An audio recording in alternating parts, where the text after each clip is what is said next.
tidak ada calon atas nama NU. Masih banyak yang menganggap warga NU ini kayak kebo-kebo yang dicocok hidungnya ke sana kemari gampang gitu loh. Dan itu anggapan yang menghina sekali kepada warga NU.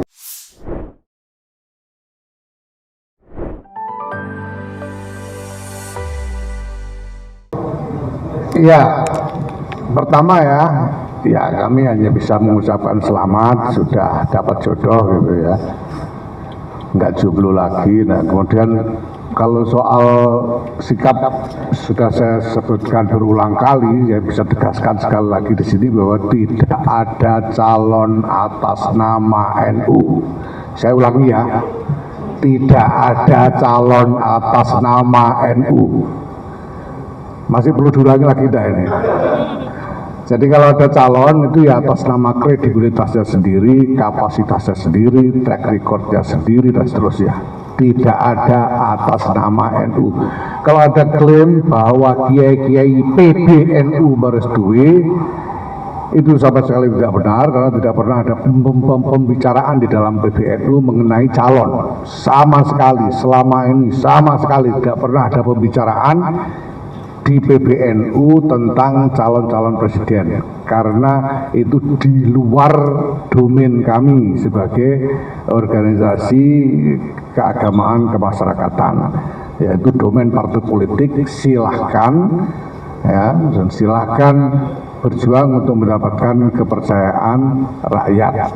Tapi saya ulangi sekali lagi, tidak ada calon atas nama NU. Itu saja. Terima kasih. Ya, orang tahu bahwa NU ini punya warga yang banyak sekali, ya, basisnya sangat luas. Survei terakhir dari Alfara misalnya menyatakan bahwa 59,2% dari seluruh populasi Muslim mengaku sebagai pengikut NU. Jadi mereka itu self identifying themselves sebagai warga NU. Nah, cuma sekarang mindset orang itu masih banyak yang menganggap warga NU ini kayak kebo-kebo yang dicocok hidungnya ke sana kemari gampang gitu loh. Dan itu anggapan yang menghina sekali kepada warga NU. Warga NU ini warga yang sudah cerdas, sudah terdidik semua, rakyat yang cerdas. Mereka tahu apa yang mereka butuhkan, mereka tahu apa yang layak, apa yang tidak layak. Mereka bisa menilai orang. Nyatanya walaupun PBNU tidak ngomong apa-apa juga survei rating kan keluar aja gitu. Artinya orang-orang tidak usah dikasih tahu udah punya pilihan masing-masing gitu. Jadi mau dibilang seksi tidak seksi ya terserah saja. Tapi PBNU sekali lagi karena ini keputusan muktamar ya tidak bisa menempatkan diri sebagai kompetitor di dalam kompetisi politik seperti ini ya. Yang kami lakukan kalau memang diperlukan adalah melakukan pendidikan kepada rakyat. Tetapi sejauh ini menurut kami rakyat dan warga NU ini sudah cukup cerdas, nggak perlu diajari gitu. Nggak perlu diajari ya. Walaupun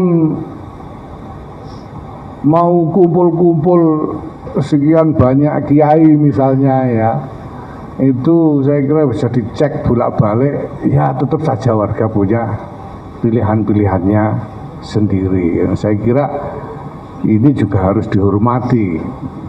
Ya, saya sendiri sebagai ketua umum PBNU dan teman-teman yang ada di PBNU, Rois Am juga punya sikap yang sama. Ya kami tidak mau menganggap warga NU ini harus dicocok-cocok hidungnya, diseret ke sana kemarin, itu tidak mau. Jadi mereka kita serukan untuk menggunakan hak pilih secara bertanggung jawab, itu saja ya, sesuai dengan pilihan masing-masing. Ya kalau masa depan secara umum ya nanti sore itu sudah masa depan sebetulnya ya, tidak usah nunggu 2024. Tapi yang kita maksud sebagai masa depan di sini adalah masa depan dalam arti visi tentang bangsa dan negara ini, visi tentang peran dan fungsi NU di dalamnya, visi tentang apa yang bisa disumbangkan oleh NU untuk kemaslahatan bersama, itu yang kita maksud sebagai masa depan dalam hal ini. Nah, kemudian soal klaim bahwa ini dari NU, orang NU, ya silahkan meyakinkan warga. Kalau disebut orang NU, saya bilang karena 59,2% dari populasi muslim itu mengaku NU, ya kalau kita tangkap 10 orang di jalan itu 5 orang ngaku NU, kira-kira begitu. Sehingga ya sama saja, ya. Dan saya kira ini juga publik sudah tahu lah, ini namanya selama ini itu kan para pensurvei itu sudah bolak-balik melakukan survei, sudah keluar rating. Ketahuan nggak sih di situ bahwa itu NU itu kayak kekuatan elektoral yang jadi elektoral blok, ya. Itu kan nggak juga, ya. Jadi itu tergantung aja masing-masing, ya. Ya, masing-masing aktor politik yang berkepentingan untuk meyakinkan warga, silakan, ya. Kalau mereka misalnya ingin dianggap peduli kepada NU, ya silakan. Yang mereka perlu yakinkan itu bukan kami, bukan PBNU, bukan pengurus-pengurus NU ini, tapi rakyat, ya, warga. Apa yang menjadi kepentingan warga itu yang perlu mereka perhatikan. Kalau bicara soal 2024, ya kita lihat nanti dalam diskusi para ulama yang akan bermusyawarah nanti. Perlu saya sampaikan juga bahwa para ulama kita ini juga rata-rata pada umumnya juga sudah memahami bagaimana kedudukan mereka di tengah masyarakat saat ini.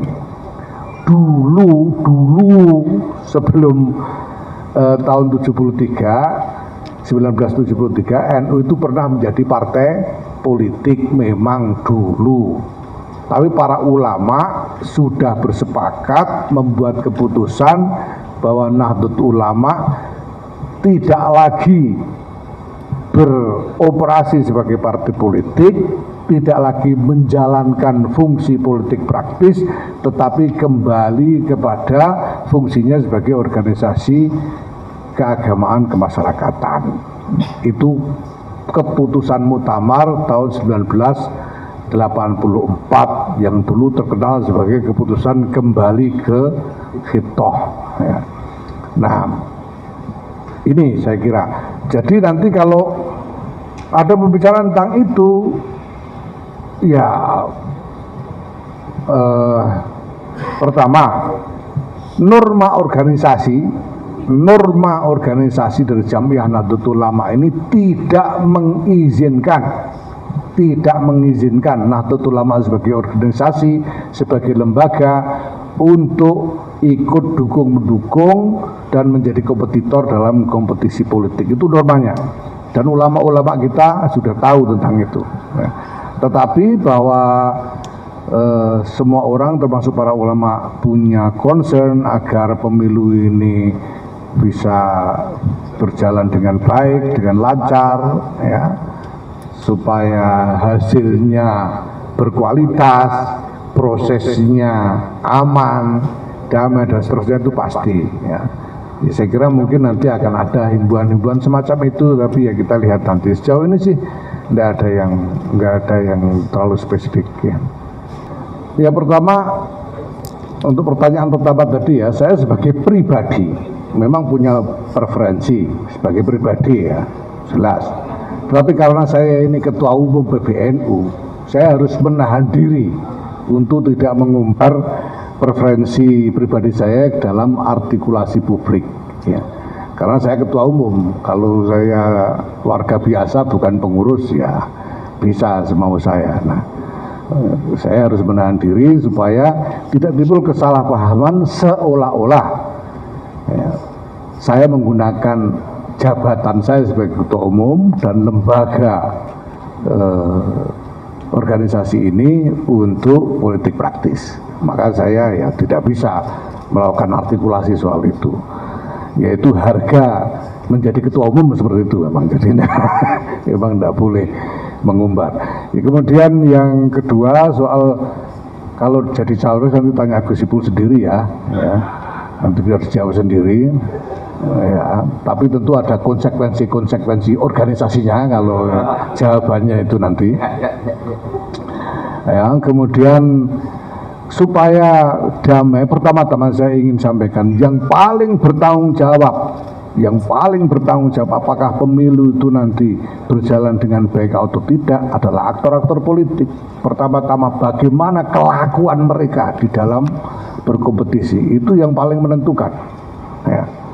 Nah, ini harus menjadi kesadaran semua orang, itu bahwa nomor satu, lepas dari segala macam kompetisi, persaingan dan lain sebagainya, keutuhan bangsa negara ini nomor satu. Ya, survival dari bangsa dan negara ini nomor satu, itu yang pertama. Dan saya kira rakyat harus menjadikan ini juga sebagai tolok ukur. Kalau ada aktor yang main rusak-rusakan ya jangan dipilih gitu aja. Menurut saya sih harus begitu. Nah yang kedua ya mari kita kembangkan kesadaran bahwa demokrasi ini prosedur saja. Ini bukan soal hidup mati, ini bukan perang sabil, ini bukan soal memilih Imam Mahdi misalnya. Bukan soal begitu, bukan soal apa-apa, prosedur saja. Karena kita butuh pemimpin, kita sudah sepakat menjadi republik dengan demokrasi, caranya milih pemimpin harus melalui pemilu, prosedurnya gitu saja sudah. Dan mari kita membuat pilihan kita masing-masing, ya, boleh beda, ya. Saya dengan sekjen ini ya belum tentu sama pilihannya ya, dengan yang lain-lain ini, ya. Tapi ya mari kita biasakan diri untuk berbeda dengan santai gitu ya, supaya hidup ini lebih nyaman untuk semua orang. Ya, yang pertama ya, yang mengaku sebagai NU itu kan bukan cuma satu orang, bukan cuma ketua umum PKB saja. Ya, Pak Mahfud MD juga sering mengatakan saya NU, ya, dan lain-lain lah ya. Udah biasa itu orang ngaku NU. Dan kalau saya ditanya itu NU beneran ya NU lah. Ketua umum, apakah ketua umum PKB itu NU? Wong sepupunya sekjen kok ndak NU itu gimana? Ini pasti NU. Pak Mahfud MD juga jelas NU. Bu Khofifah NU. Ini banyak NU yang lain, silakan aja. Nah, dan ngakunya NU itu loh bukan cuma hari ini Pak, kemarin sudah. Dan rating sudah membuktikan gitu loh. Jadi kita tidak perlu ngomong apa-apa lagi, sudah silakan aja. Tapi sekali lagi saya sebagai ketua umum senantiasa menegaskan tidak ada calon atas nama NU, itu saja. Ya. Nah, apa tadi yang terakhir? Oh, panggung enggak ada panggung ini mau gini. Jadi nanti ada mungkin dari kita akan undang dari ahli di luar lingkungan NU apabila dibutuhkan di dalam Basul Masail. Selebihnya tidak ada. Dalam Basul Masail itu biasanya kalau ada masalah, misalnya tadi ada soal AI ya, soal artificial intelligence. Saya kira kita butuh menghadirkan ahli yang bisa menjelaskan kepada para ulama ini artificial intelligence itu apa sebetulnya. Dan dia beroperasi dengan cara apa sehingga para ulama ini bisa membuat kesimpulan keagamaan tentang topik tadi itu, meminta fatwa kepada AI itu. Ya. Tapi kalau capres tidak ada.